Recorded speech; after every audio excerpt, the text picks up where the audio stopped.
Welcome to the Claims Game Podcast with Vince Perry. Get all the tips you need from insurance claim advocates and professionals and grow your public adjusting career to the next level. And now the commercial claims advocate, Vince Perry.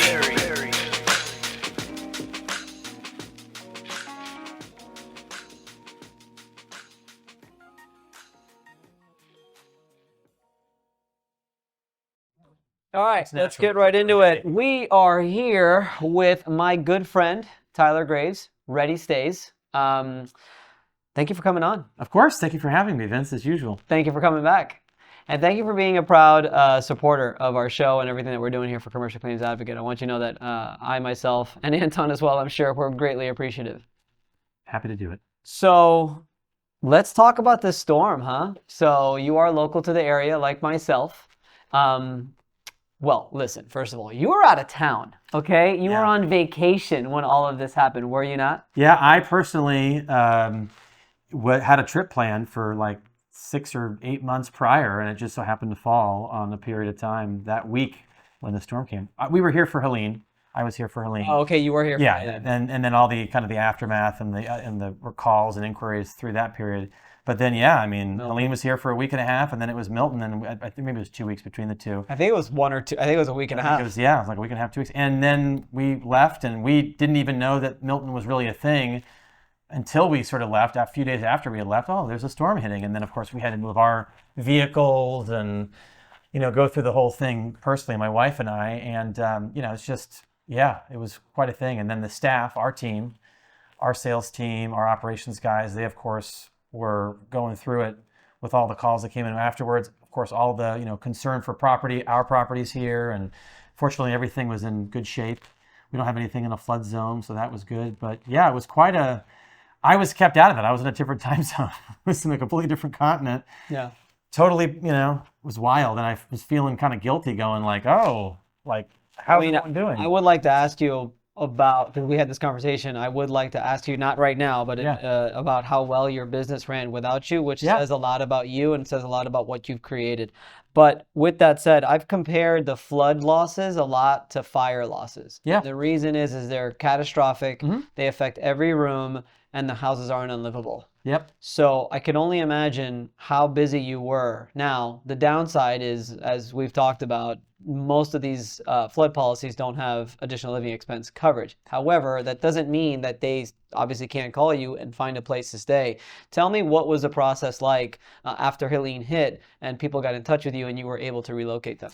It was surprising that, because obviously I was here during Helene, and to me, and being in South Tampa, and which is where our office is, which is where I live personally, I just, there's some wind, there's some rain. It didn't, because the storm was really off the coast of Florida. That's the thing, is what I told people, is that storm surge. It just pushed everything. It was insane. Because it came north. So all that storm surge is what we got hit with. And so I came into I think it was like a Friday, I came into the office Friday morning, and calls started coming in. Hey, my house is underwater. I'm on Davis Island. I'm in South Tampa, and it was like, oh. And that's when I started looking at the news and seeing, there was this massive storm surge. And all of Davis Island was basically underwater. We were mostly getting calls there or South Tampa. And then it just didn't stop. It was just crazy for a week. I think we probably had 200 between phone calls and people that inquired on our site or referrals within like a 4-day period. It was just and that's overwhelming. We're not used to that many. In the Tampa market, at least. So how did you handle it? Where did you put people? How did you find places? How were there places available? How were there places that you normally had available weren't underwater themselves? How did you do that? Well, fortunately, all the properties that we have and the properties that we work with are north of, if you're from the Tampa area, north of Kennedy, north of 275, or maybe a few just south of that. And most of them are in these newer constructed mid to luxury communities or townhomes. So they're going to be built up a little bit. Now, properties lost power for sure, especially during Milton. Some were out of power for 4 or 5 days. But fortunately, outside of that, there was no flood damage. Not one property, apartment, anything that we had was affected in that way. It was just the power loss and, of course, the inconvenience of no Wi-Fi and things like that. So, and surprisingly, no, not so much surprisingly, but there's a seasonality to Florida. So we expect to have a fair amount of availability between, I would say, the end of August and about middle of November anyways.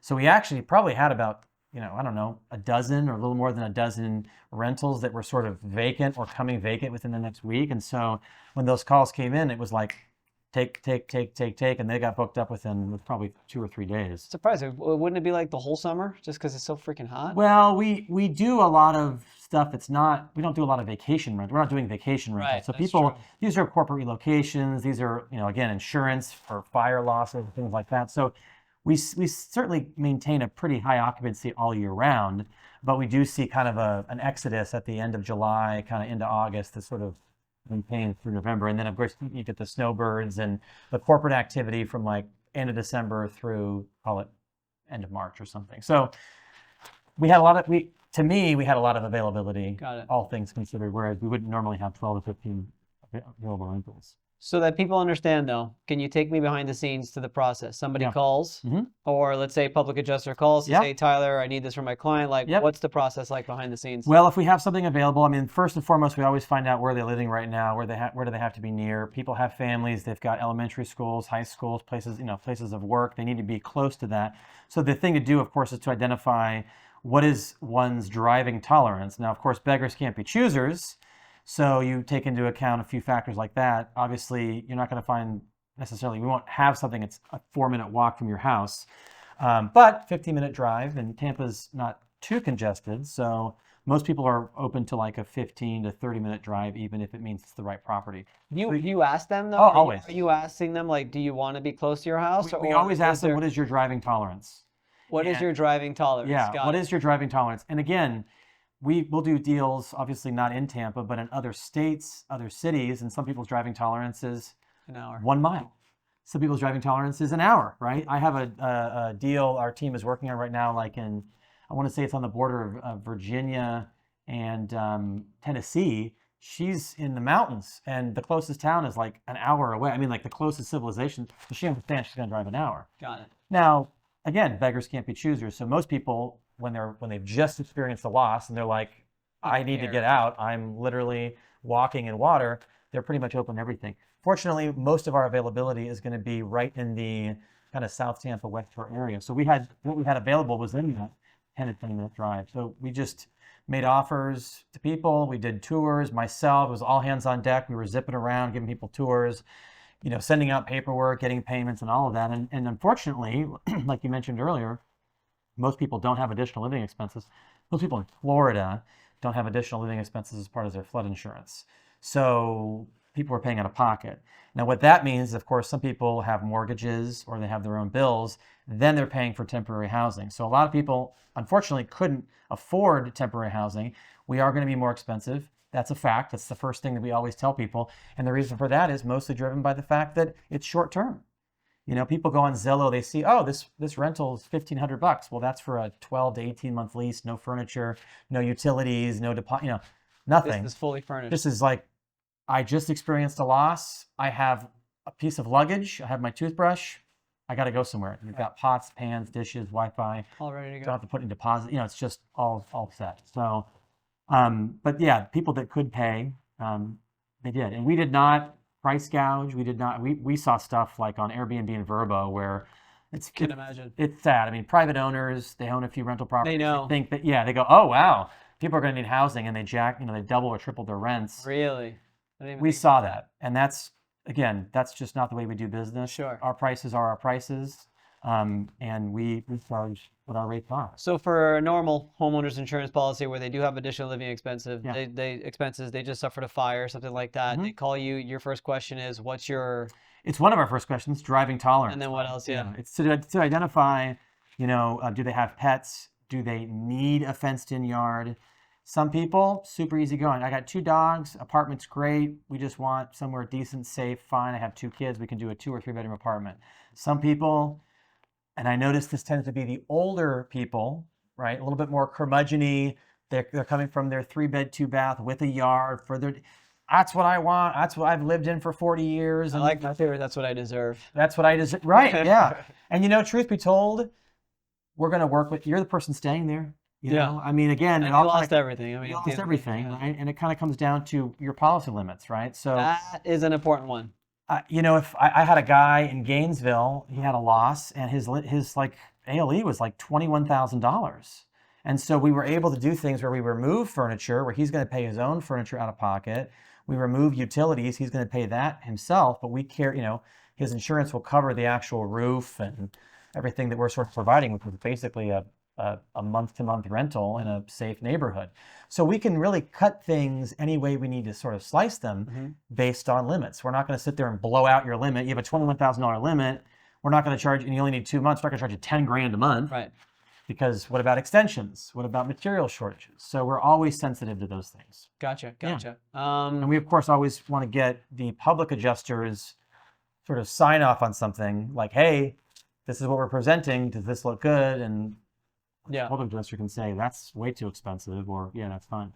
What's the best way to just like for a public adjuster to sort of, what's the best time to basically offer this to their client to make sure that, they're giving the right information? What do you suggest that, how do they sort of, say it? Yeah. How do they sort of do the referral, so to speak? So, it's really just about where are they at the course of the loss. Some people are with families. Sometimes they're in a hotel or whatever the case may be. I always think it's great right at the outset. Like if the house is unlivable, if you're not staying there, can I refer you to a company that will supply you with month-to-month temporary housing with no minimums? Oftentimes, if someone's, going around to different apartments, they're going to tell you, we have a 1-year minimum, we have a 7-month minimum, whatever it might be, and they're kind of lost. Or they're going on to a vacation rental platform, but there's no flexibility on a vacation rental platform. They're sort of stuck with, well, I want to book a month, but I might need 2, I might need 4. And the vacation rental is like, well, what are you going to do? I mean, I'm going to put somebody in behind you after your move out date. So we're able to do that. I always say right at the outset, the moment that public adjuster engages with the person, I think it's always a great question to ask. Where are you staying? Yep. And when they're comfortable and they're settled and happy somewhere, I personally think the process with the public adjuster is easier, right? They're not sitting there stressed out about the client. The client's giving them all the drama. Oh, I'm with my sister and her kids. They're safe. We did a deal. She's safe, right? She's in a good spot. She's comfortable. I tell the client that you're kind of part of our team. Good. This is like our ALE team. It's like an extension, right? Exactly. Yeah, that's the way I think it's a great way of You're gonna want to call Tyler. He's part of our team here. He handles all the additional living expenses. His company is Ready Stay, so I put it together but separate it, and they're gonna take care of everything. I did the same thing with our contents team as well, which is kind of together but separate, and it just seems to work out a lot better. Yeah. It makes me look a lot better. Yeah. And also organized. Yeah. And also, I can say we have yet to have anything negative come back. It's only been positive for all the claims that we've sent your way. Good. Well, that's the way we like to keep it. What's good about it for me is that, especially after like a fire loss, what I tell people all the time is that, look, you need to get yourself situated and like get your life normalized as soon as possible. And although you're not in your home, at least you'll be in a place that's fully furnished, that's got AC, that's comfortable, and quite frankly, not only is the insurance claims process going to take some time, but then you got to start the rebuild of your home. And the insurance company owes for all of that. So if you're going to be in this, say, minimum 6 months, call it a year, you might as well get settled in and get settled in fast and just know that you're going to be there for a while. Like, that's home now. Yep. I tell them that. Yeah, and the other thing I would also say is that we're not going to trap anybody, right? If somebody moves in somewhere and they realize it's really not for them and it's, I don't know, there's just noise issues or something, I always tell people we have a happiness guarantee. Our job is not to sit there, and we're not in the gotcha game. We want you to go take a tour. We want you to, if it's occupied and you're going to move in a week or 2 later, we want to show you photos. We want to give you kind of that hands-on sort of approach to it. And if, 2 or 3 months into it, suddenly it's just not for you or something, we can have that discussion. And that is also, I think, gives peace of mind to the public adjuster, because again, what you don't want is this issue kind of coming back onto your lines of communication and your business, and you're sort of, oh, now I've got to reorganize this. We always make ourselves the point of contact. So if they have a maintenance issue, if they have a concern, or they need an extension, they're not going to the public adjuster. Public adjuster can sit there and stay focused on the policy and the issue versus having to kind of keep worrying about, where someone lives is probably one of the most important parts of living, right? Food, like, was it Maslow's pyramid of needs, right? Like food, like a roof over your head. Like those are like pretty top. Before money. Before money, Right. technically, right? Yeah.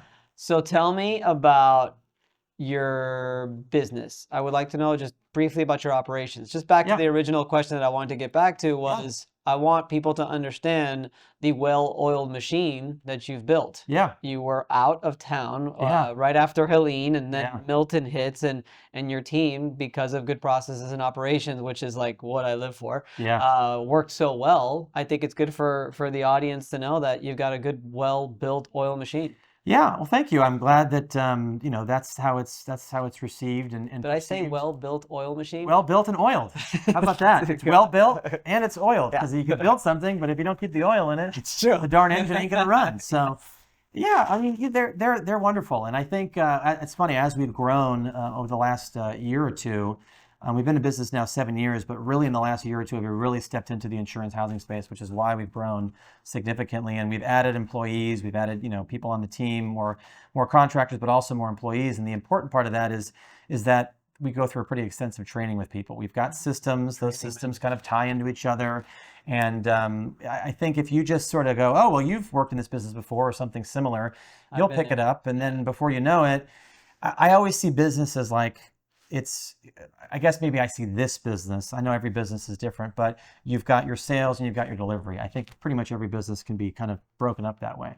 And when your sales portion can't be delivered, or there's acrimony and pain and issues that come up with the delivery, what does it do? It generally pulls in sales, right? So if you want to keep growing and you want to keep delivering fantastic service to customers and new customers, you need to keep that operations part really, really tight and really comfortable. So the game, especially in the last 6 months, it seems, has always been like, okay, guys, like, how are you doing? Are you too overwhelmed? It's always this balancing act of like overwhelmed versus not busy. So it's like, have we hit that threshold? Great. Now let's start that process of hiring in somebody else. So we hired somebody, I don't know, at this point, 4 or 5 weeks ago. You know, she came from leasing, so she's got that background already. Go through that 4 or 5 week training program, kind of really let them, you know, and then you sort of let them move. And I think certainly throwing people into things is never a good idea. I've done that. Yeah. And as much as you think, wow, you're experienced, you'll figure out the systems, it's not good. Every company's different. We've got one that we just brought on now, and I'm putting her through just a bunch of online videos that I created, basically a training platform. And she already knows everything that there is to know, but maybe we just do things differently. Yeah, well, we do training videos as well, and some people will respond to that and they'll figure things out on their own, and then some people kind of need a little bit more hand-holding. Very true. I think, to me, and with the managers that we have, the biggest, most important thing with anybody is attitude. I think that you can even if someone's a little slower to catch on, you can't train attitude. Sorry, it doesn't exist. People are who they are. We're all working with adults here. Attitude is attitude. If someone's kind of got not a team player attitude, they could be the most trainable, smartest person ever, and they're just not going to fit in well. Right. Especially with a growing company. There's going to be nuance. There's going to be, oh, crap, we need to kind of tune that process up, or maybe we should implement this new system. And if you don't have that tolerance to being able to adjust and understand that we're all working for the same goals, you're not a good fit. Right. And I think that you can really usually find that out within the first couple of weeks of something. I like what you said, though, with the training videos, because some people watch them, some people don't really watch them. I'm able to see if they actually watch it, though, but maybe they're just like doing something else while they're watching it. One thing I like to do is the first 4 to 8 weeks is meet with them one-on-one once a week. Just to say, hey, do you have any questions? How are things going? Stuff like that. What do you use for videos? Kajabi. Oh, okay, yeah. So the same platform that we use for Commercial Claims Advocate, for anybody that signs up, we use it for our team as well. Smart. Yeah, I've not used Kajabi on the kind of coaching training end, but I've used it on like doing a course end. We use Loom, so... we use Kajabi, but we've got an entire folder of Loom videos that just continues to grow on a daily basis. It's great, yeah. Super easy. We call it camcorder method. Yeah. Basically, we record everything. I'm doing this, you're like over my shoulder, and if you ever have an issue or question in the future, not saying you can't ask me, but watch the video first, and if it's just some nuanced thing that's not outlined in the video or the video series, ask me. Do you transcribe it and turn it into an SOP? Not yet. We haven't gotten to that point yet, but I'm familiar with that process. So Loom will give you an outline, but what I like to do is take a step further is I'll take the transcription and put it into ChatGPT to create an actual like either a checklist Yeah. or an SOP. Yeah. I like checklists. Well, we have checklists for everything. I love a checklist. We have checklists. We use money.com for a lot of our checklist management. There's a ton of Monday? money.com. Yeah, Yeah. there's a ton of automations you can do. So we have automations between boards, between items, between groups. So it's kind of Monday? through Monday. It's a checks and what's great about it is it allows for a checks and balances system, because what we never want is I told him or I told her. Everything has to be documented. Is this on like a job by job? Like on a through Monday? Every move-in we do, every lease that we manage, every payment that we Through make. Monday? Everything we do is all through. Well, we have multiple systems, but Monday is used. Did you have help setting that up? Check and balance is entirely done by myself initially, and then now our team has taken on some of that, and they've made it their own. In many Monday ways. just kept confusing the crap out of me. No. You need to. I'd say start small. Yeah. Give yourself one board or one group. Yeah. And kind of. You'll eventually the wheels will start to turn. You'll go, I could do that on Monday. I can do that on Monday. Monday also connects to, you mentioned earlier off camera, Zapier. Yep. So there's all kinds of triggers you can do there, between systems, open APIs, Man. a lot of fun stuff you can do on Monday. I got to figure that out. Yeah. That's awesome. Yep. Yeah. Okay, so you were able to handle the rush. That's fantastic. Yeah.